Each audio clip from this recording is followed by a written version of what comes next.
आज मैं आपको बताऊं कि मुझे मौका मिला यहाँ हमारे प्रधानमंत्री के घर पे आने का और इनसे बातचीत करने का। तो मैं कोई पॉलिटिकल क्वेश्चंस नहीं लाया हूँ। मुझे जानना है कि as a person, as a human being, एक इंसान के नाते हमारे जो प्रधानमंत्री हैं वो कैसे हैं, क्या खाते हैं, क्या बातचीत, मतलब उनकी पूरी दिन में जो सब चीज़ें होती हैं, मतलब पॉलिटिक को छोड़ के उसके बारे में मैं उनसे जानना चाहूँगा। तो सबसे पहले सर आपका बहुत बहुत धन्यवाद करना चाहता हूँ कि आपने मौका दिया है आपसे बात करने का। मुझे अच्छा लगा कि हम 2400 घंटे राजनीति की बातों में ही उलझे रहते हैं, तो आपने हल्की फुल्की बातें और अपॉलिटिकल बातें करने के लिए इच्छा जताई है। मैं नहीं जानता हूँ दर्शकों को कितनी रुचि होगी, लेकिन ज़रूर मैं खुल कर के बातें बताना पसंद करूँगा। नहीं, बहुत लोग बहुत कुछ जानना चाहेंगे आपके बारे में, क्योंकि आपके पर्सनल मतलब जो लाइफ होती है, कि जैसे कि मैं आपको बताऊं, मेरा ड्राइवर है, उसकी बेटी, मैं उसको पूछ रहा था कि बेटे तो अगर नरेंद्र मोदी जी को, हमारे प्रधानमंत्री को कोई क्वेश्चन पूछना चाहेगी तो क्या पूछना चाहेगी? तो कमाल का सवाल उसने पूछा कि क्या हमारे प्रधानमंत्री आम खाते हैं? ये भी उसका क्वेश्चन है कि आम खाते हैं, और अगर खाते हैं तो क्या काट के खाते हैं या ऐसे गुठली के साथ खाते हैं? मतलब होता है ना, वॉश बेसिन के ऊपर खड़े होके गुठली के साथ आम खाना, उसका मजा ही कुछ और होता है। तो मैं जानना चाहूँगा कि आप आम खाते हो सर? एक तो मैं आम खाता भी हूँ और आम खाना मुझे बहुत पसंद भी है। अच्छा। और गुजरात में आम रस की परंपरा भी है। वो तो बहुत। लेकिन जब मैं छोटा था तो वैसे तो कोई आम वाम खरीदना वरीदना तो हमारे लिए कोई उस प्रकार की कोई लग्जरी हमारे फैमिली थी नहीं। लेकिन कभी खेतों में चले जाते थे तो हमारा देश का जो किसान है बड़ा उदार रहता है। कोई खेत में आकर के खाता है तो कभी रोकता नहीं है, चोरी करता है तो रोकता है। तो आम के पेड़ पर जो पकी हुई आम थे वो खाना हमें ज़रा ज़्यादा पसंद था। यानी उतारने के बाद पकाया हुआ नहीं, नेचुरल कोर्स में पका हुआ। और फिर पूरा का पूरा, अच्छा तब तो ये हाइजीनिक की कोई समझ भी नहीं थी कि धोना चाहिए, टिकना करना, कुछ नहीं समझते थे, ऐसा ही अपना कर लेते थे। लेकिन बाद में जैसे जैसे बड़े तो कई वैरायटियों के विषय में जानने लगे, आम रस खाने की आदत लगी। लेकिन इन दोनों मुझे कंट्रोल करना पड़ता है। अच्छा, अभी फिलहाल कंट्रोल? अब फिलहाल में मुझे सोचना पड़ता है कि इतना खाऊं या ना खाऊं। नरेंद्र जी, मैं आपसे ये पूछना चाहूँगा कि आपने कभी सोचा था कि आप प्रधानमंत्री बनेंगे? कभी आपने सोचा था? और सोचा भी था तो कौन से साल में, कौन सी उम्र में आपने सोचा था कि मैं इस देश को चलाना चाहूँगा? कभी ऐसा विचार नहीं आया। अच्छा। और सामान्य लोगों के मन में बात गले नहीं उतरती है। शायद जो बन जाते हैं सबके जीवन में ऐसा होगा।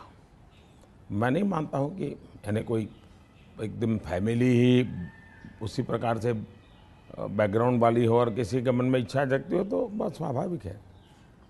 वरना मेरा जो फैमिली बैकग्राउंड है उसमें तो अगर मुझे कहीं अच्छी सी नौकरी की भी मिल गई होती तो शायद मेरी माँ अड़ोस पड़ोस के लोगों को गुड़ खिला देती कि चलो भाई बेटे को वहाँ नौकरी मिल गई। क्योंकि उससे ज़्यादा हमने तो कुछ सोचा नहीं था, गांव के बाहर कुछ देखा नहीं था। ये तो ऐसे ही यात्रा चल पड़ी और देश मुझे लेता चला गया। तो अपने आप ही बनते चले गए, सब कुछ जिम्मेवारी आती गई। बहुत ही मतलब नेचुरली रहा है इसमें। वैसे मुझे मेरी दृष्टि से, मेरे व्यक्तिगत जीवन की दृष्टि से अननेचुरल लग रहा है। ओके। क्योंकि मेरा बैकग्राउंड, मेरी दुनिया, आज की जो राजनीति का तौर तरीका, उसमें ये सब बैठता ही नहीं है जी। मुझे भी आश्चर्य हो रहा है कि देश मुझे इतना प्यार कैसे करता है और इतना सारा क्यों मुझे देता रहता है। जहाँ तक मैंने पढ़ा है आप सन्यासी बनना चाहते थे, या आप सोल्जर या आर्मी में जाना चाहते थे, ऐसा कुछ भी था? ये आपकी बात सही है, ये आपकी बात सही है। बचपन में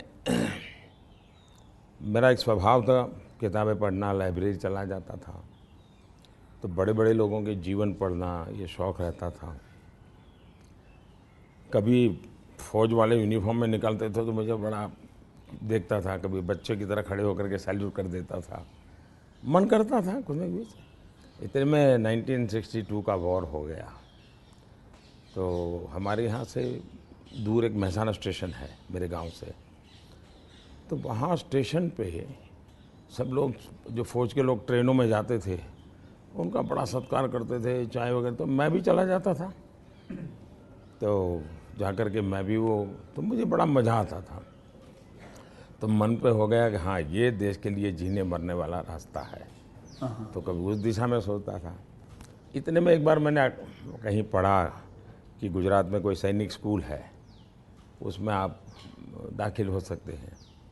तो हमने अपना, अरे उस समय शायद 1 रुपया 2 रुपये से उसका सारा जानकारियाँ मंगवाते थे।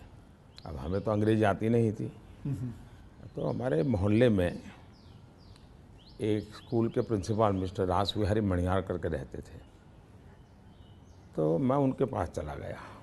मुझे कभी बड़े व्यक्ति से मिलने से कभी संकोच नहीं होता था, ऐसे ही फिर चला गया मैं बाहर। ये बात सही है कि भीतर मन में था, तो मैं रामकृष्ण मिशन में चला गया। एक स्वामी आत्मस्थानंद जी हुआ करते थे, अभी उनका करीब 100 ईयर उम्र में अभी स्वर्गवास हुआ। तो मैं सीएम बना तो मेरे घर उनको फिर बुलाया मैंने, प्रधानमंत्री बना तो उनके यहाँ चला जाता था। अभी कलकत्ते में अस्पताल में थे तो 2-3 बार हो आया था मैं। तो वो बड़ा बहुत मुझे प्यार करते थे, समझाते थे ज़िंदगी क्या है, टिकना क्या है। रामकृष्ण मिशन आश्रम में कुछ समय रखते थे मुझे। विवेकानंद जी जिस कमरे में रहते थे उसमें मुझे घंटों तक बैठने के लिए मौका देते थे। तो ये सारे नए नए अनुभव होने लगे। फिर हिमालय की दुनिया में चल पड़ा, बहुत कुछ भटका, बहुत कुछ घुमा, दुनिया देखी, और ये सब 18-20 साल 22 साल की उम्र में ही करता रहा मैं। लेकिन कुछ कन्फ्यूज़न भी था, कुछ इरादे भी थे, कोई गाइडेंस भी नहीं मिल रहा था, लेकिन मन में सवाल खुद पैदा करता था, जवाब खुद ढूंढता रहता था। ऐसे भटकता भटकता भटकता यहाँ पहुँच गया। तो आपकी लाइफ को मैं अभी आपकी बात में सुन रहा हूँ, तो मुझे लगता है अगर आप प्रधानमंत्री नहीं होते तो जिस हिसाब से आप बता रहे हो तो सन्यासी ज़्यादा लगते थे, मतलब सन्यासी बन जाते थे अगर आप। वैसे मैं क्या बनता ये कहना अभी कठिन लग रहा है, क्योंकि जो सोचा नहीं वो बन गया। वो तो हमेशा होता है, मेरे साथ भी। मैं भी आपको अगर एक किस्सा सुनाऊंगा तो मेरे साथ भी ऐसा ही कुछ हुआ है। मैं क्या बनने वाला था, मैं एक मार्शल आर्ट का टीचर बनना चाहता था, कहाँ मैं फिल्मों में आ गया और फिल्मों में आते आते हीरो बन गया। मैं आपसे क्या, हमारे प्रधानमंत्री जी को मैं ये जानना चाहता हूँ, गुस्सा आता है? और मतलब क्योंकि देखिए सबको गुस्सा आता है, आई एम श्योर आपको भी गुस्सा आता है। अगर आता भी है तो उस गुस्से में आप क्या करते हो? वो गुस्सा निकालने के लिए किस पे निकालते हो और कैसे निकालते हो? मेरे लिए ये कभी कोई कहेगा कि मुझे गुस्सा नहीं आता है तो बहुत लोग को सरप्राइज होता है। आपको गुस्सा नहीं आता? मैं बताता हूँ। अच्छा। सरप्राइज होता है। इसलिए ये कहना कि राजी नाराजी गुस्सा ये मनुष्य के स्वभाव के हिस्से हैं। अच्छा। जिंदगी उसके बिना हो नहीं, हर प्रकार की चीज़ें हर के अंदर होती हैं। लेकिन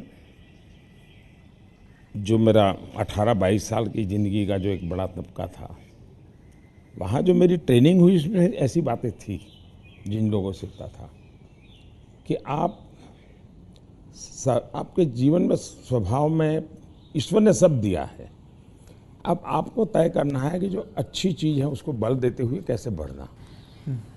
तो फिर ये चीज़ें हैं जो नेगेटिविटी लाती है वो रुकती है। मैं कह सकता हूँ कि मैं इतने लंबे समय तक मुख्यमंत्री रहा, इतने समय तक प्रधानमंत्री रहा, लेकिन चपरासी से लेकर के प्रिंसिपल सेक्रेटरी तक मुझे कभी गुस्सा व्यक्त करने का अवसर नहीं आया, कभी नहीं आया। लेकिन मैं आपको बताऊं, बाहर जो आपकी छवि है वो एक बहुत ही स्ट्रिक्ट एडमिनिस्ट्रेटर के नाम पे है। स्ट्रिक्ट अलग चीज़ है। हाँ। मैं स्ट्रिक्ट हूँ, डिसिप्लिन हूँ, लेकिन मैं किसी को नीचा दिखा करके अपमानित करके काम नहीं करता। मैं उसको प्रेरित करता हूँ। कभी कोई चीज़ है तो मैं खुद हेल्पिंग हैंड के रूप में खड़ा हो जाता हूँ। मान लीजिए कोई कोई ड्राफ्ट लेकर के आया, तो एक तो तरीका होता है भाई क्या ले आए हो, दूसरा होता है वाह ऐसा करें ना, ये अपन करें तो कैसा रहेगा, आपको क्या लगता है ये करे तो कैसा होगा। तो क्या होता है मेरी 10 मिनट पहले ही इन्वेस्ट हो जाती है, लेकिन वो मुझे समझ पाता है। तो अगली बार जब वो आता है तो मुझे मेरा समय ही नहीं जाता, वो मेरी कल्पना के अनुसार चीज़ लेकर के आ जाता है। तो एक प्रकार से मैं कोई लेके आता है तो उसमें से सीखता भी हूँ और सिखाता भी हूँ, और मैं अपनी टीम बनाता चल जाता हूँ। तो मेरे प्रेशर हैं, स्ट्रेस हैं, वो नीचे नीचे नीचे डिवाइड होते चले जाते हैं। तो मेरे पास कुछ बचता ही नहीं है। तो मतलब आपको इतना गुस्सा नहीं आता? मैं अंदर तो होता होगा, मैं व्यक्त तो करने से अपने आप को बहुत रोक लेते हो? होता क्या है जी, कभी मान लो एक मीटिंग में आपने गुस्सा कर दिया तो मीटिंग का एजेंडा वगैरह सब छूट जाता है। हर एक के मन पे वो 2-3 मिनट की समय रहता है, वही छाया रहता है, वो बहुत नुकसान करता है जी। तो मैं जैसे मुझे गुस्सा आता है तो मैं आपको बताऊं, गुस्सा एक निकालना बहुत अच्छी बात है। मैं छोटा मुँह और बड़ी बात, मैं आपसे बहुत छोटा हूं, और मैं कहूँगा कि आप है ना गुस्से को जो है अंदर ना रखें, उसे निकालें। जैसे मैं निकालता हूँ, क्या करता हूँ, एक बॉक्सिंग बैग घर पे रखा हुआ है, जितना हो सकता है सुबह 4:30-5 बजे मार लेता हूँ और अपना गुस्सा निकाल लेता हूँ, और फिर थक हार के बस, या कभी समुद्र किनारे चला जाता हूँ और जोर से चीखता हूँ, कोई भी नहीं होता है। नहीं, इसके लिए एक अलग तरीका है। अच्छा। मन की स्थिति के लिए। ओके। एक तो होता है चेहरे पर, बॉडी पे गुस्सा आना और शब्दों में व्यक्त होना। दूसरा होता है आपके इमोशंस को। तो मैं अपने अंदर एक चीज़ डेवलप की थी, ऐसी कोई घटना है जो मुझे पसंद नहीं आई है और मेरा मन करता है कि ऐसा क्यों हुआ। कभी होता था मेरे साथ ऐसा क्यों हुआ, कभी होता था मैंने ऐसा क्यों किया, मुझे ऐसा नहीं करना चाहिए था। और कभी ईगो बीच में आता है तो मैं व्यक्त भी नहीं करता हूँ भाई आई एम सॉरी, मेरे से ये गलती हो गई, मनुष्य है। तो मैं क्या करता था, अकेला कागज़ लेकर के बैठता था, उस सारी घटना का वर्णन लिखता था, कैसे हुआ, क्या हुआ और मैंने क्या किया, क्यों किया, खुद ही। और उसमें जस्टिफाई करने की कोशिश नहीं करता था। फिर उसको मैं फाड़ करके फेंक देता था, पढ़ता भी नहीं था दोबारा। फिर भी मेरा मन शांत नहीं होता था, पूरी कथा दोबारा लिखता था, 3 पेज, 4 पेज, 5 पेज, उसमें उस सारे घटनाक्रम को डाल के पूरे पेपर पे रख देता, फिर से एक बार जीवंत कर देता था। हाँ। इससे क्या होता था कि वो चीज़ें, मेरी जो इमोशंस है उस कागज़ के अंदर आकर के फिर वो जल जाती थी। तो मैं एक प्रकार से फिर उस प्रक्रिया के दरमियान जो पहले मुझे सच लगता था कि मैं सच हूँ, 2-3 बार लिखने के बाद मुझे लगता है नहीं ये गलत है, मैं सच नहीं था, मैं ही गलत था। अच्छा। ये मैं आइडेंटिफाई कर लेता हूँ उसमें से। तो मतलब ये आपका तरीका है? हाँ। ये आप लेकिन अब वो नहीं रहा, इतना समय नहीं है। अच्छा। यानी मैंने अपने आप को ट्रेन उस प्रकार से किया था। से इतना बड़ा आपका घर है, जैसे मैं अपने घर पे अपनी माँ के साथ रहता हूँ, आपका मन करता है सर आपकी माँ, आपके भाई, आपके सारे जितने भी रिश्तेदार हैं आपके साथ घर पे रहें? पहला है कि अगर मैं पीएम बनकर के घर से निकला होता तो स्वाभाविक रूप से मेरा मन रहता है कि भाई सब वही रहे। मैं एक ज़िंदगी की बहुत छोटी आयु में सब कुछ छोड़ चुका हूँ, बहुत छोटी आयु में। मन नहीं करता माँ वैसे? बहुत छोटी आयु में छोड़ दिया। ओके। छोड़ दिया, उसके कारण वो ज़िंदगी ऐसी थी जो टोटली डिटैच बन गई है। और इसलिए जिसको कहे लगाव, मोह, माया, क्योंकि मेरी वो जो ज़िंदगी में जो घर छोड़ करके निकल गया था, वो जो ट्रेनिंग हुई वो उस प्रकार की हुई, और उसके कारण एक अवस्था के बाद छोड़ना है तो मुश्किल जाता है। उस समय जब छोड़ा तब तकलीफ हुई होगी, लेकिन अब ज़िंदगी वो बन गई। लेकिन फिर भी कभी माँ को बुला लिया था मैंने, कुछ दिन उनके साथ बिताए थे। अच्छा। मैंने, पर फिर भी जैसे मेरी माँ मुझे कहता है भाई तुम मेरे पीछे क्यों समय खराब करते हो, और मैं यहाँ क्या करूँगी तुम्हारे साथ रह के।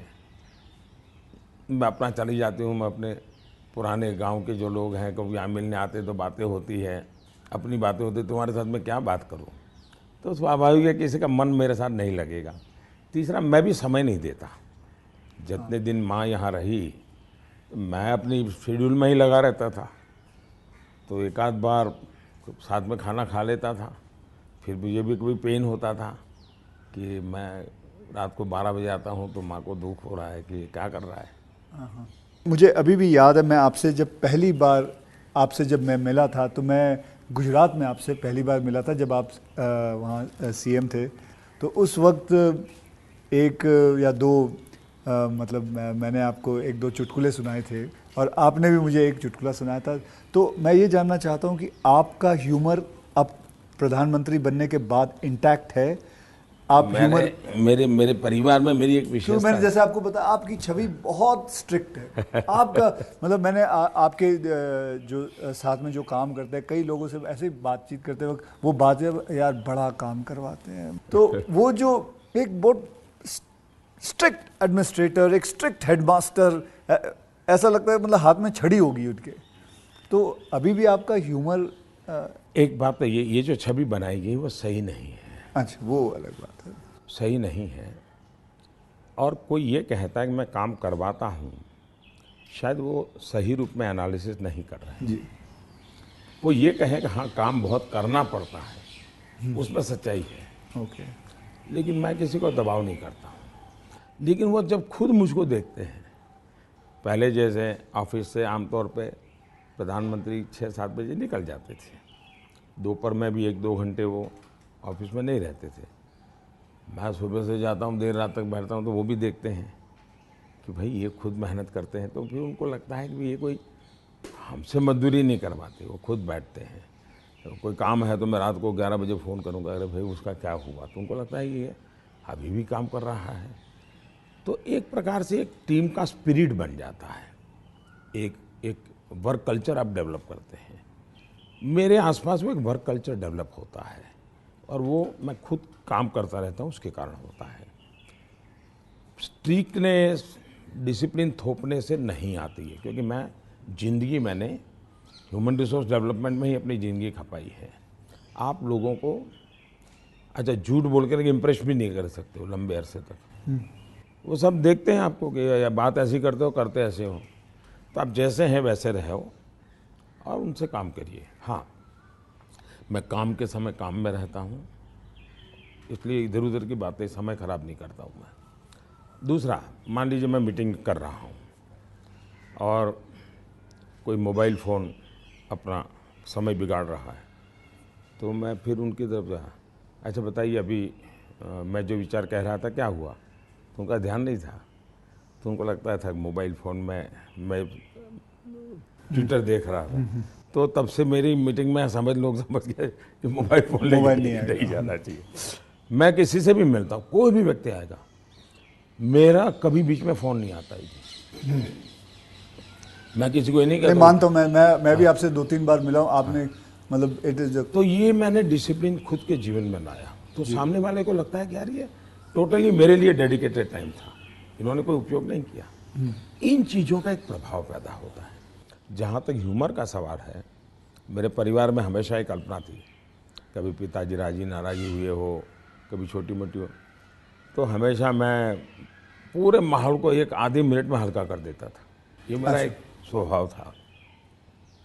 आज भी मुझे वो करने का मज़ा आता है, शब्दों से खेलना वगैरह। पर अब क्या हो गया है जी, हर चीज़ के अलग अर्थ निकाले जाते हैं, आधा अधूरा वाक्य उठा करके उछाल दिया जाता है। तो अब डर लगता है कि कहीं जा कर के, इरादा वो नहीं होता है, हंसी मजाक कहावत सब होना चाहिए, लेकिन अब दुरुपयोग हो जाता है तो डर लगता है। आज ये सोशल मीडिया की वजह से लोग कोई भी शब्द कोई भी उल्टा सीधा करवा सोशल मीडिया के बजाय टीआरपी वाले, परेशानी टीआरपी वाले करते हैं। तो आप जरा अपना ह्यूमर को बचा के रखते हो, लेकिन अपने दोस्तों के साथ आपके जो दोस्त हाँ, वो तो आज भी चलता है जी। मेरी कैबिनेट मीटिंग का ब्रीफिंग होता है, तो मेरे जो जूनियर अफसर हैं, वैसे वो बेचारे संकोच करते हैं, क्योंकि उनके लिए पीएम जो एक ऑरा बना हुआ है दुनिया में, वो तो बड़ा अलग है। मैंने वो ऑरा रखा नहीं है, मैं दोस्ताना करता हूँ, तो मैं उनको चुटकुले सुनाता रहता हूँ कभी कभी। तो ऑपोजिशन पार्टी में आपके कोई दोस्त हैं? बहुत दोस्त हैं, बहुत अच्छे दोस्त। आप अभी भी उनके साथ कभी चाय पीना? बहुत अच्छे दोस्त हैं, हम लोग साल में 1-2 बार साथ खाना भी खाते हैं। अच्छा। हाँ, अब मैं खैर वो फॉर्मल होता है, क्योंकि लेकिन हम तो कहते हैं, कैमरा में देखते हैं, हम तो मीडिया के सामने, मीडिया जो दिखाती है हम तो वही देखते हैं, हमको तो पता ही नहीं एक होता बहुत ये। पहले की बात है, जी। तब तो मैं मुख्यमंत्री भी नहीं था, लेकिन किसी काम से मैं शायद पार्लियामेंट गया था और गुलाम नबी आज़ाद और मैं बड़े दोस्ताना अंदाज में गप्पे मार रहे थे। फिर हम बाहर निकलते तो मीडिया वालों ने पूछा, कह रहे यार आप लोग इतने पक्के दोस्त। तो मारते हो, फिर तुम तो बोले आरएसएस वाले हो, ये गुलाम नबी से तुम्हारी दोस्ती कैसे है? हाँ। तो फिर गुलाम नबी ने अच्छा जवाब दिया। हम दोनों खड़े थे, वो कहा देखो भाई, बाहर जो आप लोग सोचते हो ऐसा नहीं है, शायद एक फैमिली के रूप में हम लोग जितने जुड़े हुए हैं सभी दल के लोग, हाँ। वो शायद बाहर कल्पना नहीं कर सकते। आपको हैरानी होगी, और वैसे मैं ये बोलूँगा तो चुनाव में मेरा नुकसान भी हो सकता है लेकिन ये ममता दीदी हाँ। साल में आज भी मुझे एक दो कुर्ते वो खुद सिलेक्ट करने जाती है और मेरे लिए एक दो कुर्ते भेजती है। अच्छा। that is something very big to know about. Sir अच्छा, वो मिठाई भी, बांग्लादेश के प्रधानमंत्री हैं शेख हसीना जी, तो मेरा दौरा हुआ तो ऐसे ही बंगाली मिठाइयों की चर्चा चली, तो आज भी वो साल में 3-4 बार कोई न कोई बंगाली नई मिठाई होगी तो स्पेशली ढाका से मुझे भेज देती है। अच्छा, वहाँ से। हाँ, स्पेशली बड़ा आग्रह करके। तो ममता दीदी को पता चला तो वो भी साल में 1-2 बार मेरे लिए कुछ न कुछ बंगाली मिठाई जरूर भेज देती है। मोदी जी, मैं आपसे एक बात जानना चाहूँगा। मैंने ये सुना है, जब मैं पिछली बारी आई थिंक पिछले साल मैंने ये सुना था कि जब आप गुजरात के सीएम से आप निकल के आप प्राइम मिनिस्टर जब बने थे, तो आपकी जो जमा पूंजी थी आपके बैंक में करीबन 21 लाख रुपए थे, और वो 21 लाख आपने अपने स्टाफ की बच्चियों के नाम पे एफडी या उनको बांट दिए थे। तो आज मैं जानना चाहूँगा, आप नहीं भी जवाब दे सकते हैं, आज आपका बैंक बैलेंस कितना है?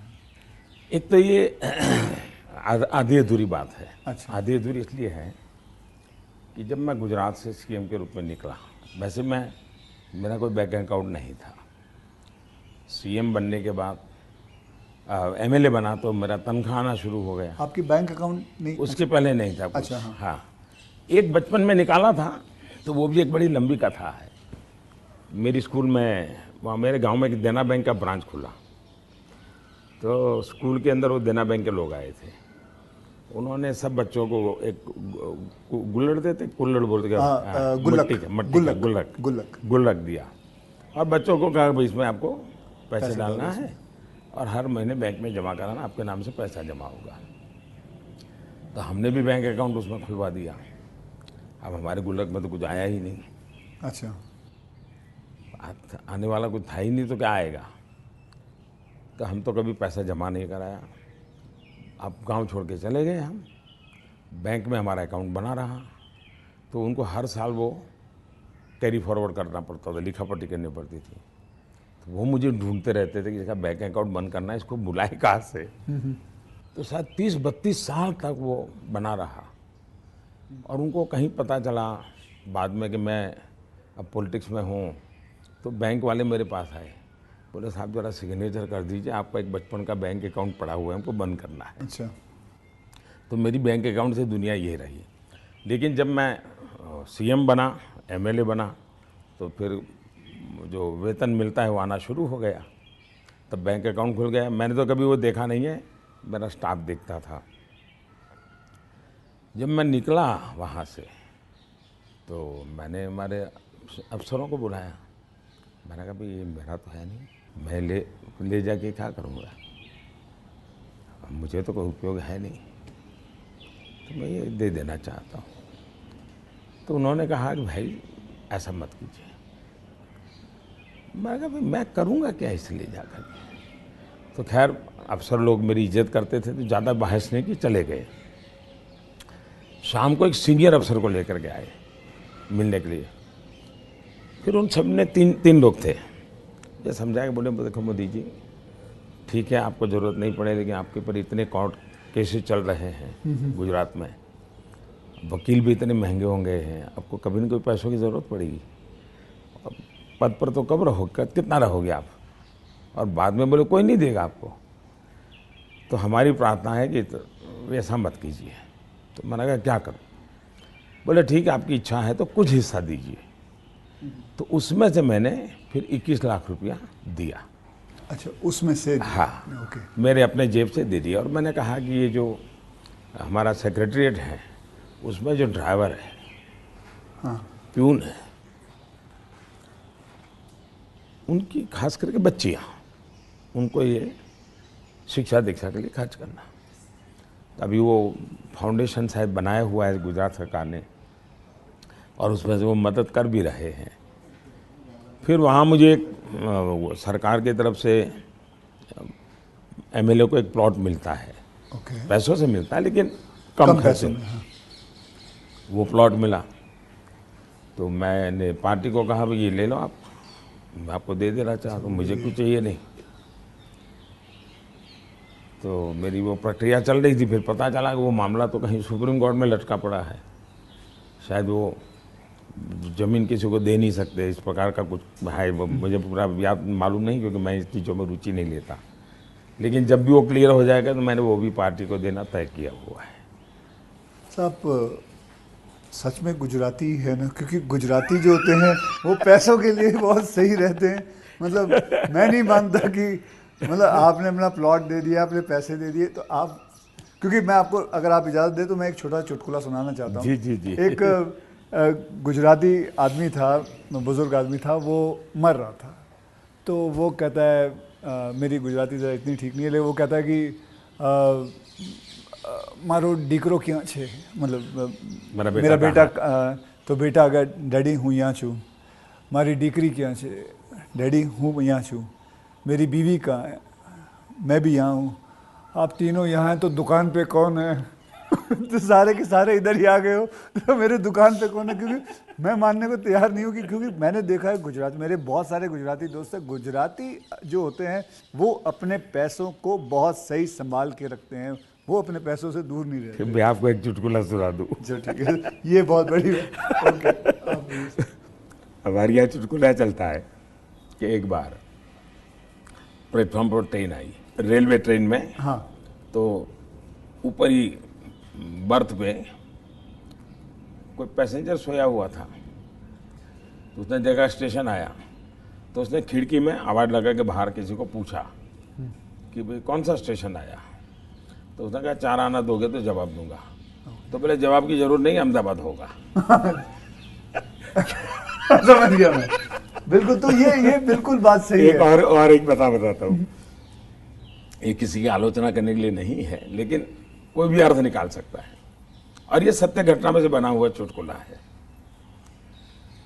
बहुत साल पहले, वैसे मेरी जिंदगी ऐसी थी, ये हाफ स्लीव का कुर्ता और पैजामा, जूते और थैला, यही से मैं रेलवे में भटकता रहता था, और दाढ़ी रहती थी।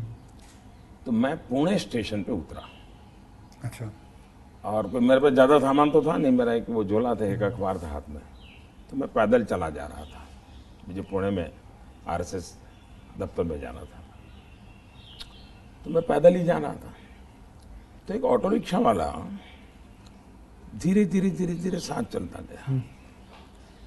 फिर करीब 100-200 मीटर गया होगा, और उसने, मेरा ध्यान गया, मैं कही ऐसे कैसे चला रहा हो स्लोली मेरी स्पीड से। मैंने कहा भाई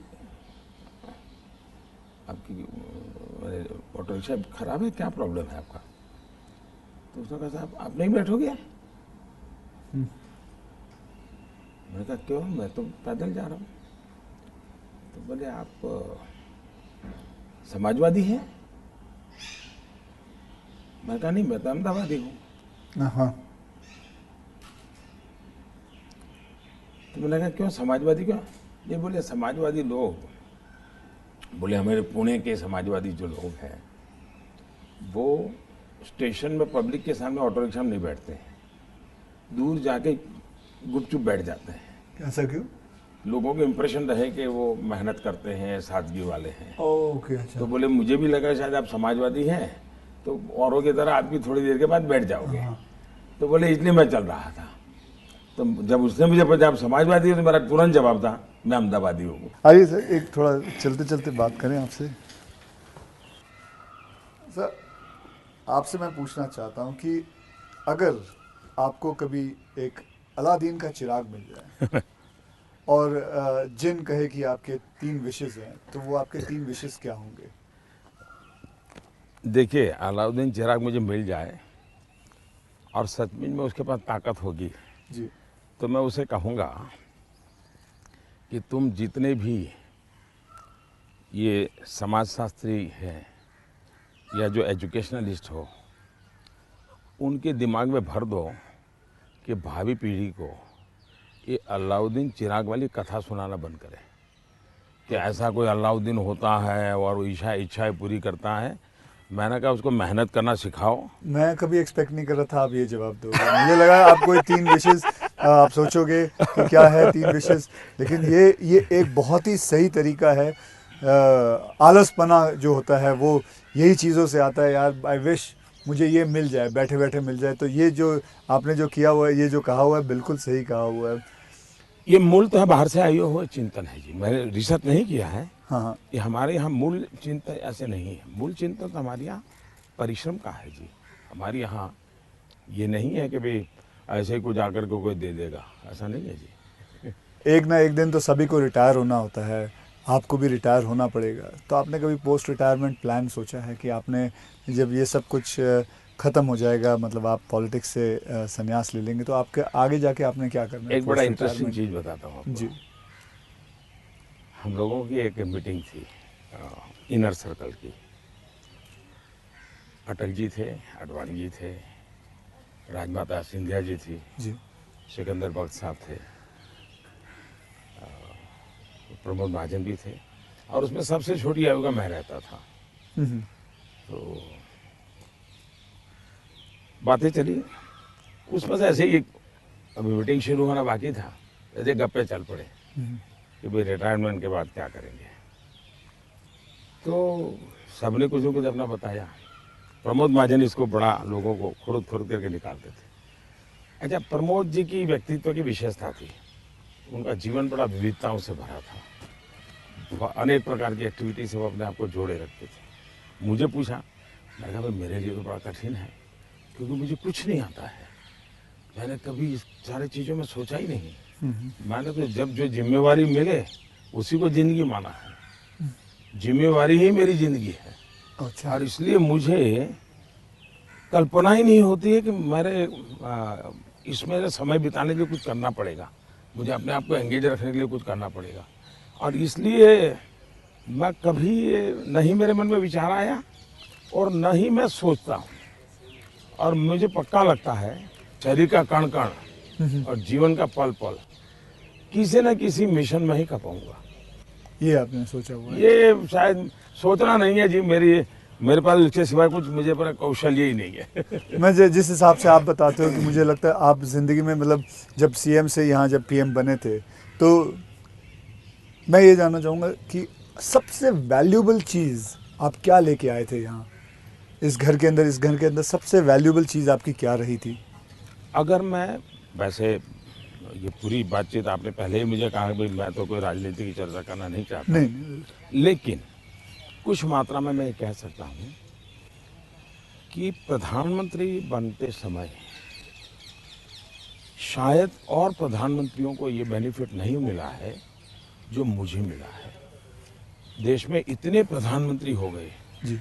इतने प्रधानमंत्रियों को ये बेनिफिट नहीं मिला है जो मुझे मिला है। वो ये है कि मैं लंबे अरसे तक मुख्यमंत्री रह के आया हूँ और मैं गुजरात का लॉन्गेस्ट सर्विंग चीफ मिनिस्टर था।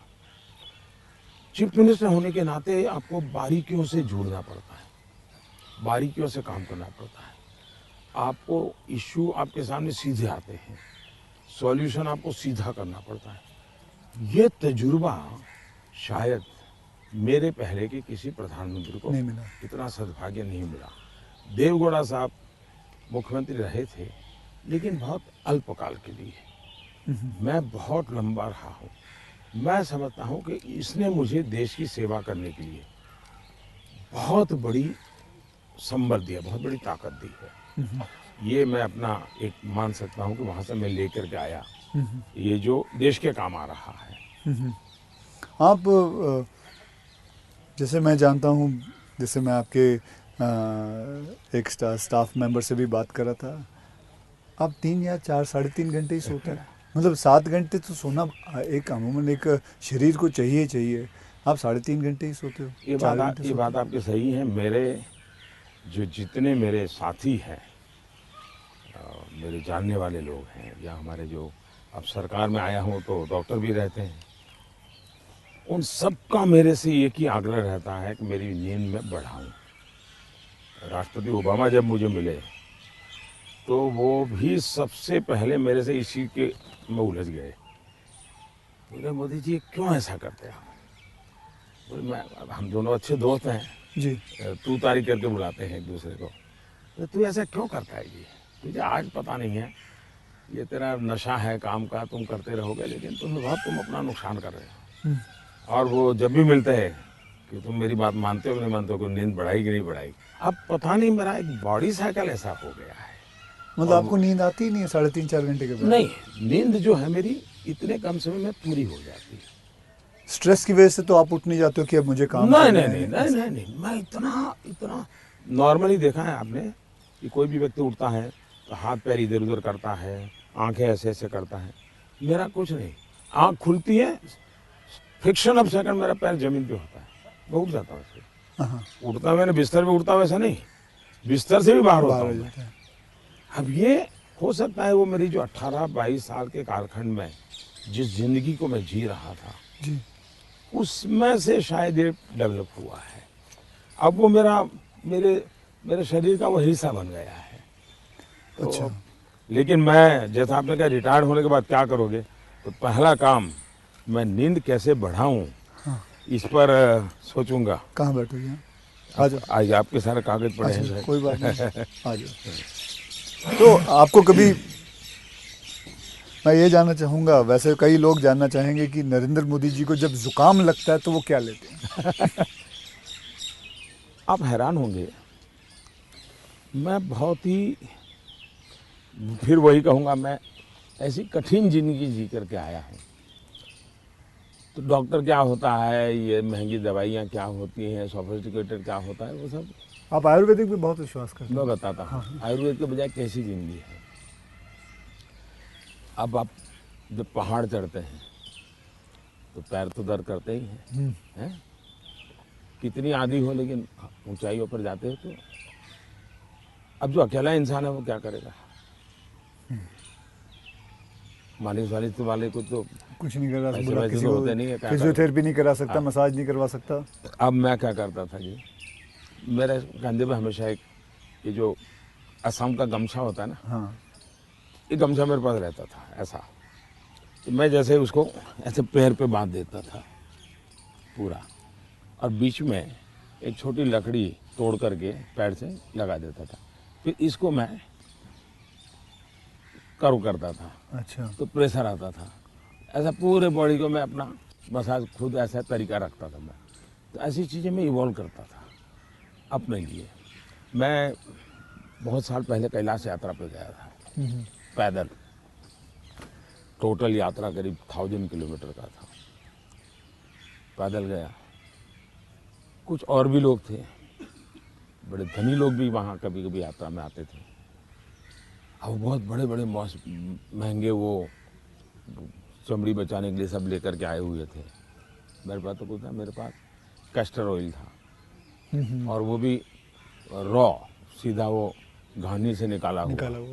तो उसकी स्मेल भी बहुत ख़राब होती है, तो मैं उसी को लगाता था। अब ये लोग 5वें 6ठे दिन मुंह नहीं धो सकते थे, क्योंकि उनकी चमड़ी जल करके चीर करके लटक गई थी। तो वो बड़े परेशान रहते थे। और मुझे कुछ नहीं होता था, बड़ा मैं तेज तर्रार रहता था। तो मुझे पूछने लगे कि आप क्या करते हो? मैंने कहा कुछ नहीं भाई, कैस्टर ऑयल लगाता हूँ मैं। तो रात को हम जब पहाड़ चढ़ करके रात्रि मुकाम होता था, ये मेरे पास आ जाते थे। हर कोई एक एक बूंद कैस्ट्रोल में से ले जाता था। जुकाम होता है तो मैं गर्म पानी पूरा समय पीता हूँ। गर्म पानी, गर्म पानी, उसमें दूसरा कोई शहद या कुछ? कुछ नहीं, सिंपल गर्म पानी। दूसरा, हो सके तो फास्टिंग करता हूँ। अच्छा। फास्टिंग यानी एकदम से सिवाय पानी कुछ नहीं, एक दो दिन 24 घंटे 48 घंटे ज़्यादा नहीं करना पड़ता। तीसरा, ये सरसों का तेल होता है, उसको थोड़ा गर्म करके रात को 2-3 बूंद डाल देता हूँ। जलन बहुत होती है, लेकिन ये मेरा 1-2 दिन में क्लियर कर देता है। तो ऐसे ही जीने की आदत है। मैं कुछ चीज़ें करता हूँ, वो मैं पूछना चाहूँगा आपसे। मैंने चीज़ फॉलो की है जिसको कहते हैं कि 7-12-5 × 40, यानी 7 बजे मैं ब्रेकफास्ट कर लेता हूँ, 12 बजे मैं अपना लंच खा लेता हूँ और 5 बजे डिनर खा लेता हूँ। और × 40 यानी कि जब भी एक गस्सा खाता हूँ उसे 40 बार चबाना है। तो ये मैंने अपने शास्त्रों में पढ़ा है, कई लोगों से बात की है, तो आप इससे सहमत हैं? बिल्कुल सहमत हूँ, और ये बिल्कुल सही रास्ता आपने चुना हुआ है। हमारे देश में मूल आदत यही है।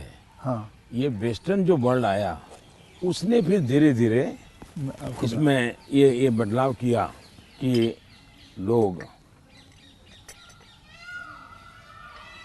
वरना हमारा किसान आज भी गांव में सूर्यास्त के पहले, चीनी लेना सर? मैं नहीं लेता जी, नहीं, सूर्यास्त के पहले थैंक यू। खाना खा लेता है। और दिन में भी आपने देखा होगा, किसान सुबह एक प्रकार से, वो किसको आप नाश्ता कहते हैं, लेकिन एक्चुअली उसका वो लंच जैसा ही होता है। हाँ, वो काफ़ी मात्रा में बड़े बड़े रोटी और सब्जी या चटनी कुछ लेकर के खेत चला जाता। दिन में थोड़ा सा लेकर के उसकी पत्नी सर पे कुछ रख करके जाती है। वो पूरा भोजन नहीं होता है, हाँ, हाँ। थोड़ा होता है। ये आज भी हमारे देश में परंपरा है ये। आपका एक फैशन स्टेटमेंट बहुत बढ़िया है, मतलब दाढ़ी वाड़ी एकदम सही किया हुआ। और मतलब कभी कभी मैं देखता हूँ आप हाफ स्लीव कुर्ता पहनते हैं, ज़्यादा करके हाफ स्लीव कुर्ता पहनते हैं। तो ये जो फैशन, ये जो है, ये जो आपकी जो शेविंग और ये सब, क्या ये मतलब फैशन जो है ये आपने खुद ने किया है या आपने किसी को? आपने बहुत अच्छा सवाल पूछा। जैसे मैं बहुत स्ट्रीक हूँ, गुस्सा करता हूँ, ये जो एक छवि बनाई गई है, वैसे दूसरी छवि मेरे इन कपड़ों की दुनिया को लेकर के बनाई गई है। दरअसल क्या है, मैं छोटी बैग में मेरी ज़िंदगी थी और मैं ट्रैवलिंग करता रहता था। जी, आपने बताया झोले में। और तो मैं देखता था कि एक तो मैं कपड़े खुद धोता था। सीएम बना तब तक मैं कपड़े खुद धोया हूँ। ओके। कभी मैंने कपड़े, तो फिर मैंने कैसे सोचा कि लंबी बाहें रखता हूँ तो मुझे इतना ज़्यादा धोना पड़ता है। दूसरा मेरे बैग में वो जगह ज़्यादा लेता है, तो मैंने खुद नहीं काट दिया था। अच्छा, वो जगह ज़्यादा लेता है इसलिए आपने इसको मैंने काट दिया था। ओके। हाँ, वो बात वो फैशन बढ़ गया जी। ये बात सही है कि मैं ढंग से रहना, ये मेरी प्रकृति थी। शायद एक कारण ये भी था कि गरीबी के कारण कभी कभी इन्फीरियरिटी फील होती थी लोगों के बीच में। तो उसको ओवरकम करने के लिए शायद साइकोलॉजी पढ़ी होगी बचपन में, ऐसा मुझे लगता है। तो मैं क्या करता था, अब हमारे घर में वो प्रेस करने के लिए कुछ था नहीं, तो मैं ये बर्तन का जो लोटा रहता है उसमें कोयला भर देता था, गर्म कोयला, और उसी से कपड़ों को प्रेस करता था और पहन के जाता था। लेकिन जूते नहीं थे। तो मेरे एक मामा एक दिन आए घर पे, तो पता नहीं उनका मन कर गया, तो उन्होंने मेरे लिए जूते ला दिए। तो एक कैनवास के सफ़ेद जूते हैं ना जी, हाँ, छोटे से, शायद उस समय तो 8-10 रुपये मिलते होंगे, वो ले आए। तो मैंने देखा थोड़े दिन में तो वो गंदे होना शुरू हो गए। तो मैं क्या करता था, क्लासरूम में सब बच्चे चले जाते थे, मैं रुका रहता था, और टीचर जो ब्लैक बोर्ड पे लिखता है ना, तो बाद में जो छोटा चॉपस्टिक का टुकड़ा रह जाता है वो ऐसे ही फेंक देता है। हाँ हाँ हाँ हाँ हाँ। तो मैं उसको इकट्ठा करता था, वो चॉपस्टिक के टुकड़े, वो ले आता था और हर दिन सुबह चॉपस्टिक जूतों पे लगा देता था। हाँ हाँ हाँ, मैं समझ गया। और डेली ये मैंने कई बार आपसे मिला हूँ, आप घड़ी जो है हाँ।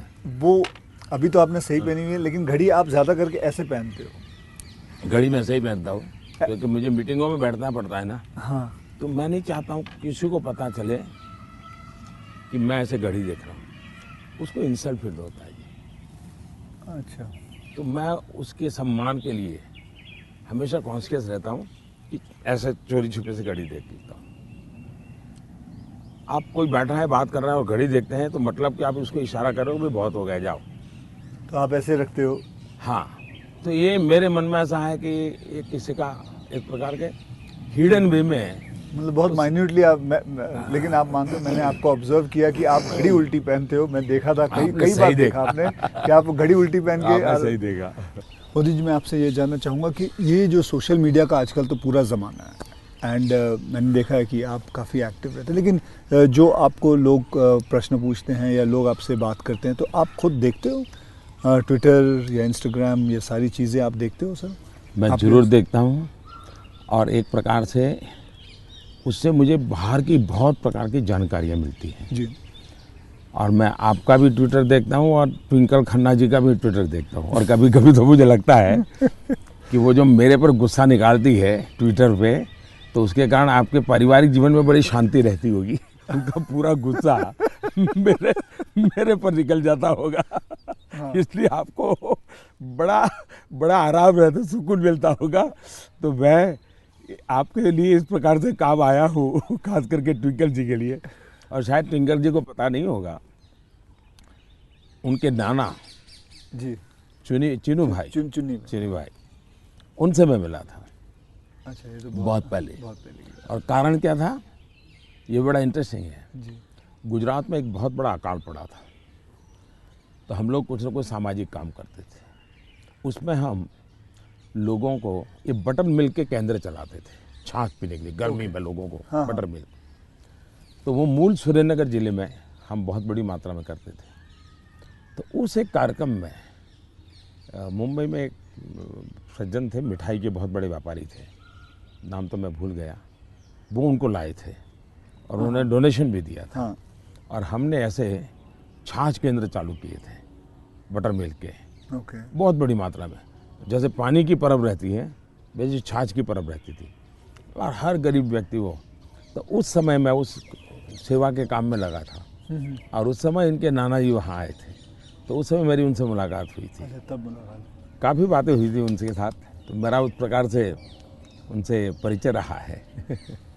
हाँ, तो आप मतलब खुद भी पढ़ते हो और लोगों को बिल्कुल, मैं जवाब पढ़ता देते भी हो। हूँ और मज़ा लेता हूँ। आपको वैसे मैं जब आप अपने ऊपर कोई मीम्स बने हुए देखते हो, जो सोशल मीडिया पे मीम्स आते हैं, तो वो मीम देख के आपको हंसी आती है? वैसे आपने कहा गुस्सा तो आता नहीं ज़्यादा करके, लेकिन वो जो मीम्स आप देखते हो तो आपको कैसा लगता है? जैसे देखो, मैं कुछ 4-5 मीम लेके आया हूँ, ये देखिए। ये लिखा है, this T seller can give nation unity, equality, safety, prosperity. तो ये एक है। इसमें लिखा हुआ है, चटनी के बिना ढोकला है बेकार, अब की बार मोदी सरकार। ये देखिए, मेरे ही सारे फ्रेटर्निटी के लोग आए थे, आपसे मिले तो सबके चेहरे पे यहाँ लगा दिया है जय श्री राम। ये आपने देखा कभी? ये मैंने नहीं देखा, ये आज देख रहा हूँ। अच्छा, ये नहीं देखा आपने। तो ये रोहित शेट्टी जो है, ये एक्शन डायरेक्टर हैं, मीट्स नरेंद्र मोदी जी, और अगले दिन आपको उन पर इतना असर पड़ा, सीधा मोटरसाइकिल लिया आपने, निकल पड़े। तो ये मीम देख के आपको कैसा लगता है? मैं एंजॉय करता हूँ। हाँ, मैं उसमें मोदी को कम देखता हूँ, क्रिएटिविटी को ज़्यादा देखता हूँ। हाँ, तो मुझे उस क्रिएटिविटी के प्रति, यानी मेरा घोर भी विरोध होगा, मुझे बड़ा मजा आता। क्या बड़े सटीक तरीके से कहा है उसने। मतलब बहुत अच्छी क्रिएटिविटी उनकी है, मतलब क्या सोचते हैं ये लोग, और यूं झटके में सोचते हैं। हाँ हाँ, फ्रिक्शन ऑफ सेकंड जी। मैं आपको बताऊं, आप और मैं भी बात कर रहे हैं, जब हमारा सोशल मीडिया का ये सबसे बड़ा बेनिफिट मुझे ये है कि मुझे कॉमन मैन की जो सेंस है, हाँ, उसकी जो क्रिएटिविटी है, उसका एनालिसिस है, ये समझने में बड़ा। वरना क्या होता है, ये बनी बनाई लोगों की जो परोसी हुई चीज़ होती थी, जी, 5 स्टार फूड जैसा होता था वो, ये एक प्रकार से फुटपाथ पर का जो चने चबेने और पकौड़ा होता है, हाँ हाँ। वैसा सोशल मीडिया का मटेरियल होता है। फिनिश नहीं होता, लेकिन उसमें से आपको सच्चाई हाथ लग जाती है। मैं तो ये वेट कर रहा हूँ जब ये आएगा तो इसके ऊपर भी बड़े मीम्स बनेंगे। हाँ, इसके ऊपर भी बड़े मीम्स बनेंगे। तो आप तो खैर तैयार है। मैं मुझे मेरे लिए पहली बार होगा ये, मतलब। कुछ लोग होते हैं इंटेंशन से आपको चुभे इसलिए करते हैं, जी। जानबूझ करके। उस समय आपने अपने आप को संतुलित रखने से उसके सारे इरादे फेल हो जाते हैं हाँ हाँ। और वो उसकी नींद हराम कर देते हैं। अगर आप उसको रिएक्ट करते हैं, रिस्पॉन्ड करते हैं, तो उसको मजा आ जाता है। लेकिन देखा छोड़ दिया तो उसकी नींद खराब है। मैंने इतनी मेहनत की, इतना मोदी जी के बाल नोचने वाली चीज की, मोदी को कोई हो ही नहीं रहा है, तो वो परेशान हो जाता। हाँ, फिर वो अपना बंद भी कर देता थोड़ी देर बाद। ये भी बात सही है। बस सर, आपसे बात करके मुझे बहुत बहुत मज़ा आता है। आपसे मैं 2-3 बार पहले भी मिल चुका हूँ और आज मुझे मौका मिला है आपसे वार्तालाप करने का, आपसे बातचीत करने का। तो बहुत अच्छा लगता है as a human being, and not as a prime minister, as a human being. You are a lovely person, you are a person जिसने ज़िंदगी में सब कुछ देखा है, झेला है, पाया है और खोया भी है, और सैक्रिफाइस आपकी ज़िंदगी के। ये मेरा एनालिसिस है जो मैं आपसे अभी बात करके ये मेरा एनालिसिस है कि आपकी ज़िंदगी के आपने बहुत सैक्रिफाइसेस भी किए हैं। So we are glad, I am glad that मुझे ये मौका मिला है आपसे बातचीत करने का। क्या आप मंथली आपकी जो सैलरी में से कुछ आप अपनी माता जी को भेजते हैं? ऐसा है कि हमारी माता जी खुद मुझे देती हैं आज भी।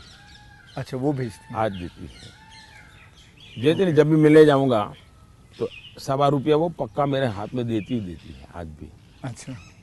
और वो हमसे कभी अपेक्षा नहीं करती, कभी अपेक्षा नहीं करती। उनको ज़रूरत भी नहीं है। दूसरा, शायद मैं एक ऐसा मुख्यमंत्री भी रहा और एक ऐसा प्रधानमंत्री रहा हूँ, मेरे परिवार पर का कोई खर्चा सरकार पर नहीं है।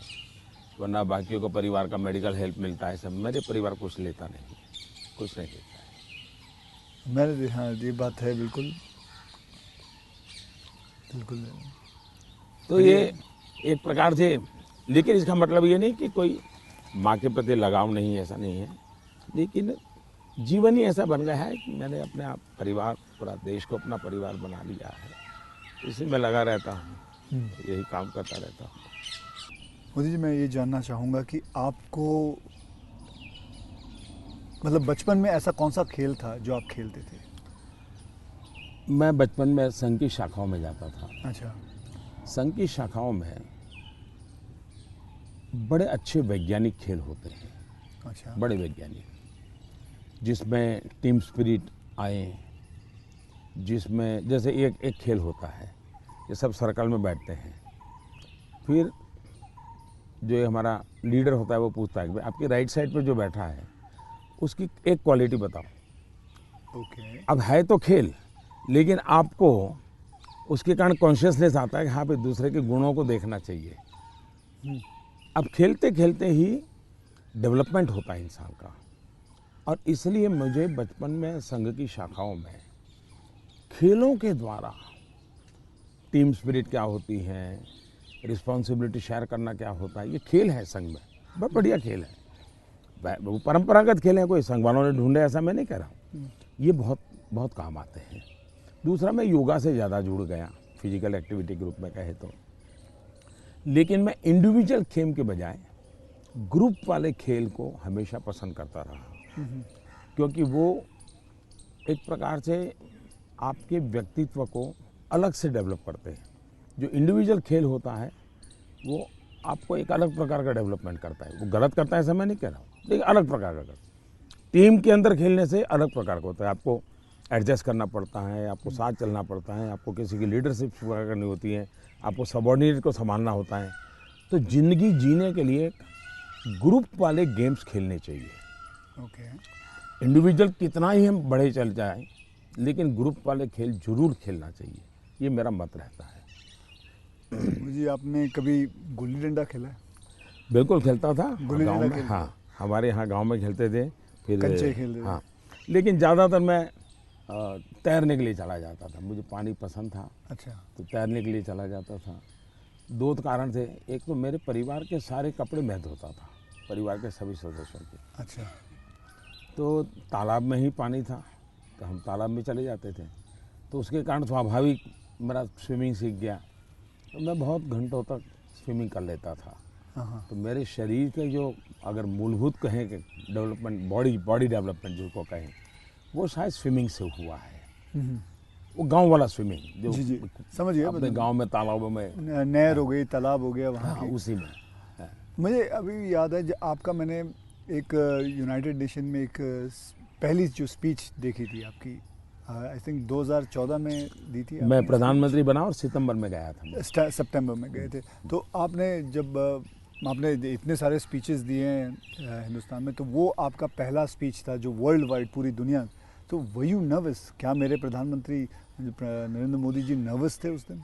मेरा प्रॉब्लम ओवर कॉन्फिडेंस का है। अच्छा, उल्टा था? उल्टा था।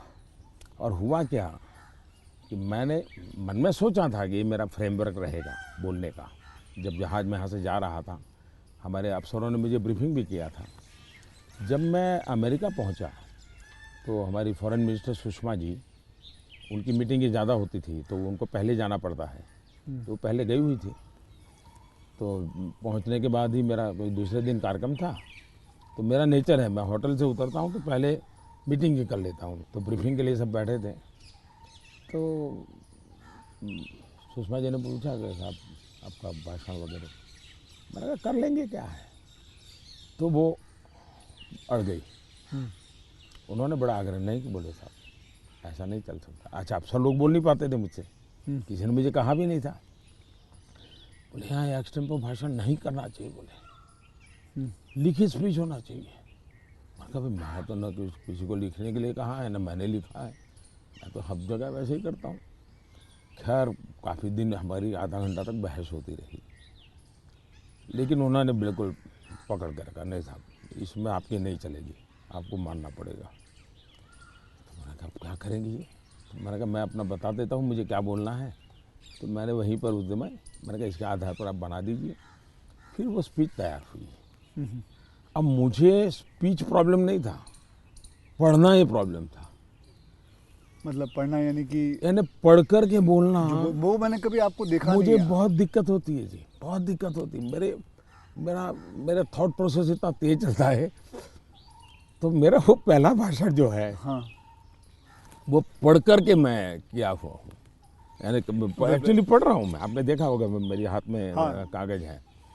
तो ये अच्छा, सबसे पहले मुझे नेपाल प्रधानमंत्री बनने के बाद तो वहाँ भी मैं एक्सटेम्पो बोल दिया था, और वो भाषण आज भी मशहूर है जी। आज भी मशहूर है भाषण।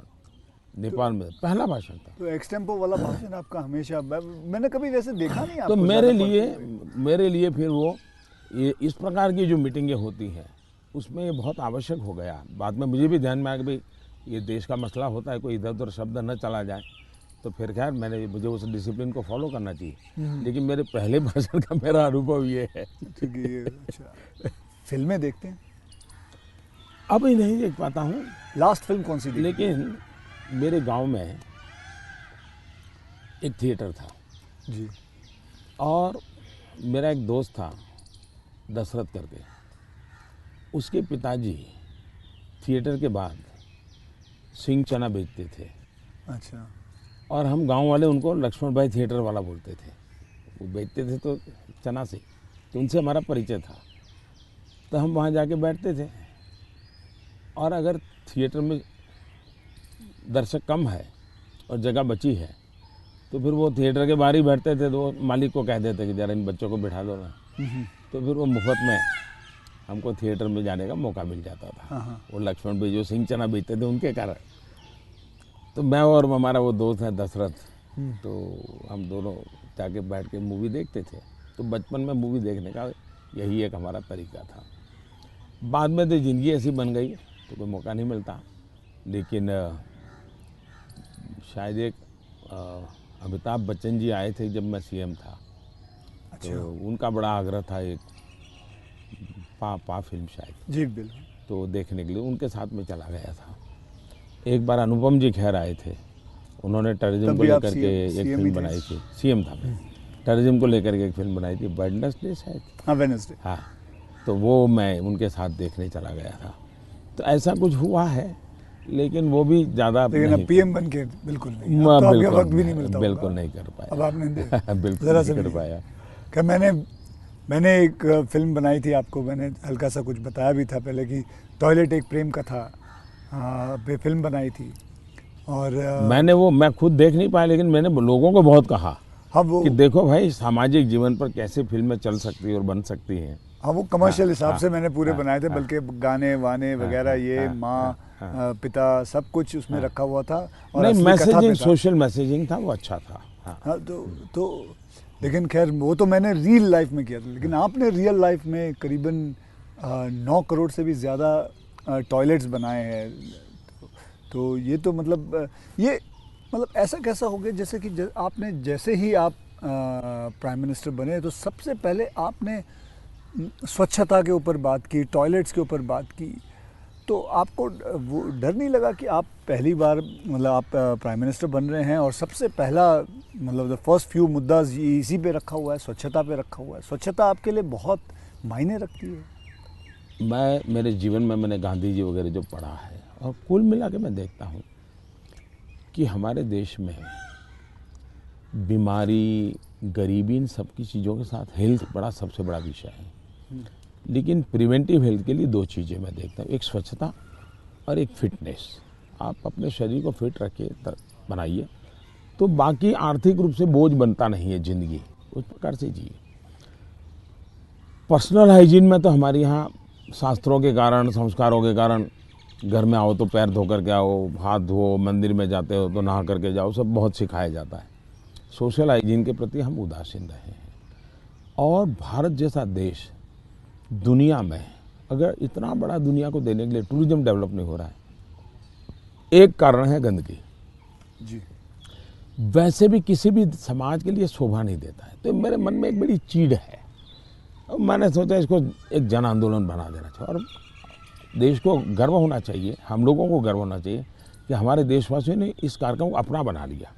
और ये 9 करोड़ टॉयलेट बन जाना, 2014 के पहले 38% रूरल सैनिटेशन था, 98% हो गया। मतलब देश तैयार था, और मुझे खुशी है कि देश ने किया है। मैं तो कौन होता हूँ करने वाला जी, देश ने चीज़ को उठा ली।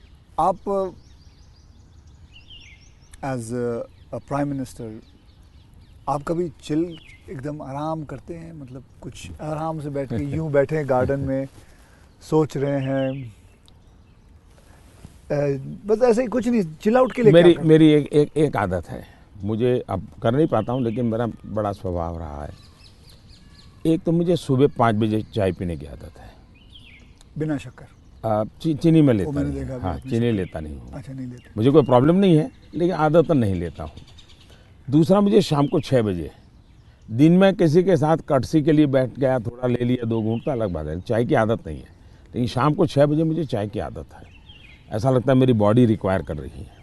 लेकिन वो मुझे तब मज़ा आता है, मैं छत के नीचे नहीं हूँ, सीधा आसमान से मेरा संपर्क होना चाहिए, खुले में बैठा हूँ, अकेला बैठा हूँ, और वहाँ आराम से चाय पीता हूँ। ये मुझे बहुत पसंद आता है। और वो जगह कौन सी है? यहाँ भी मैं कर लेता हूँ, और मेरे ऑफिस के उसमें भी कर लेता हूँ। अच्छा। लेकिन जो साउथ ब्लॉक का ऑफिस है वहाँ संभव नहीं है। वहाँ तो एकदम से वो बंद कमरा है, लेकिन ये मेरी पसंद की जगह काम है। दूसरा, एक चीज़ मैंने बहुत की थी, और जो जैसा आपने कहा रिटायरमेंट के बाद क्या करोगे, तो उस काम को ज़्यादा करूँगा। पहले मैं रेगुलर करता था, मैं कभी दिवाली नहीं मनाता था जी। अच्छा। नहीं, मैं दिवाली में 4-5 दिन कहीं चला जाता था, और 5 दिन के लिए मेरी जो रिक्वायरमेंट रहती थी, पानी वगैरह वो साथ ले लेता था, और वो भी मैं उठा के ले जाकर उतना ही। और मैं पहले रिसर्च करके रखता था, कहीं जंगलों में कोई जहाँ इंसान न हो, लेकिन पीने के लिए शुद्ध पानी अवेलेबल हो, ऐसी जगह ढूंढता था, और वहाँ जाके मैं रहता था। कभी पेड़ के नीचे, क्या कोई खंडहर कोई मिल गया तो उसमें पड़ा रहता था। अच्छा उस समय में तो टीवी वगैरह तो थे ही नहीं, रेडियो भी मैं साथ नहीं रखता था, ना अखबार न कुछ नहीं, कागज पेन भी नहीं, किताब भी नहीं, कुछ नहीं। कुछ नहीं। अच्छा। और 5 दिन मैं ऐसे ही अकेला रहता था, प्रकृति को देखना। एक प्रकार से मेरा वो कार्यक्रम का नाम था मैं मुझसे मिलने जाता हूँ। ओके। मैं मुझसे मिलने जाता हूँ, ऐसा ही मेरा, वो मेरी ज़िंदगी में बहुत बड़ी ताकत देने वाली चीज़ है। तो अभी कई वर्षों तक अब नहीं कर पाता हूँ, अब तो क्या SPG वगैरह ऐसा कवर हो गया है, ज़िंदगी अलग हो जाती है, लेकिन बहुत सालों तक मैंने नहीं किया है। और मैं उससे बहुत ताकत पाता था और जो विचार आए आने देता था। किसी विचार को टिकना है तो टिकना, कुछ लिखता भी नहीं था, ऐसे ही रहता था। तो यही मेरा एक तरीका रहता था। आपका और मेरे में कॉमन यही है कि आप चाय बेचते थे और मैं जी वेटर था।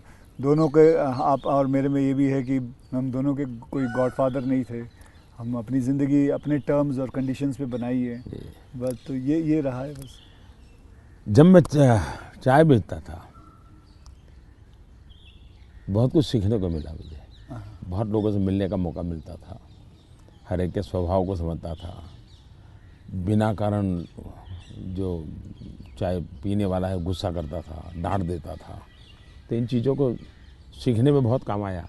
लेकिन एक चीज़ मैंने बहुत मज़ेदार है मेरी ज़िंदगी की, मैं जब लोगों से हिंदी में बात करता हूँ तो बहुत सरप्राइज करते हैं मुझे। हमारे सिकंदर बख्श साहब थे बीजेपी के लीडर जी। वो मुझे हमेशा कह रहे हैं, यार मोदी तू इतनी बढ़िया हिंदी कैसे बोल लेता है, तू तो बोले गुज्जू है। ये तेरा मुरारजी, वो दोस्ताना है तो बहुत बड़ी आयु के थे, बोले तेरा मुरारजी इतने साल तक यहाँ रहा लेकिन उसको हिंदी बोलना नहीं आता है, ऐसा मुझे। तो उसका कारण ये था कि मैं चाय बेचता था तो मेरे गांव में ये जो ट्रेनें तो बहुत कम आती थी, लेकिन ये जो मालगाड़ी होती है जो माल ढोती है वो ज़्यादा आती थी। और मुंबई में जो भैंसों का तबेले रहते हैं उसके जो दूध बेचने वाले लोग हैं वो क्या करते हैं, दूध जब भैंस देती है तब तक मुंबई में रखते हैं, बाद में वो गांव में आके छोड़ देते हैं। वो भैंसों को लाना ले जाना एक बड़ा कारोबार चलता था। तो वो आते थे और वो बेचारे घास वास उसी में भरते थे, उसी में रहते थे और भैंसों को ले जाते थे। एक व्यक्ति आएगा तो 3-4 दिन रहना पड़ता था। हम उनको चाय चाहिए, हम चाय देते थे। उनसे बातें करते करते मैं हिंदी सीख गया। अच्छा, फिर वो क्या करते थे, अपना म्यूजिक की कुछ चीज़ें ले आते थे, तो शाम को वो चौपाइयाँ अपना भजन कीर्तन करते रहते, तो मैं कभी जाके बैठ जाता था। तो मुझे उसके कारण नॉर्थ के कल्चर से परिचय आया। ओके। तो एक प्रकार से चाय ने मुझे ये लैंग्वेज सिखा दी। तो आप ये जो सॉन्ग की बात आई, आप कभी कोई हिंदी गाना गुनगुनाते हो अकेले में? गुनगुनाना तो नहीं होता है, लेकिन मैं जब चाहता तो मेरे मन पे जो कुछ गीत है, ज्योति कलश छल के या ये पवन वेग से उड़ने वाले घोड़े, ऐसे जो गीत थे बहुत पुराने, तो बहुत अच्छे लगते थे। आज के कोई गाने नहीं गुनगुनाते? आज तो पता ही नहीं मुझे, आज तो पता ही नहीं मुझे आपसे बात करके चलिए बहुत मज़ा आया। देश के लोगों के लिए काम आएगा कुछ बातें नई ये बहुत सारी चीज़ें काम में आएंगी, इसमें बहुत सारी चीज़ें। लेकिन मुझे अच्छा ये लगा कि ये चुनावी आपाधापी तू मैमे के बीच ये भी एक कुछ पल होता है। तो जो आप पूछते हैं ना कैसे रिलैक्स होते हो, ये भी तरीका है रिलैक्स होने का। बहुत रिलीफ रहेगा।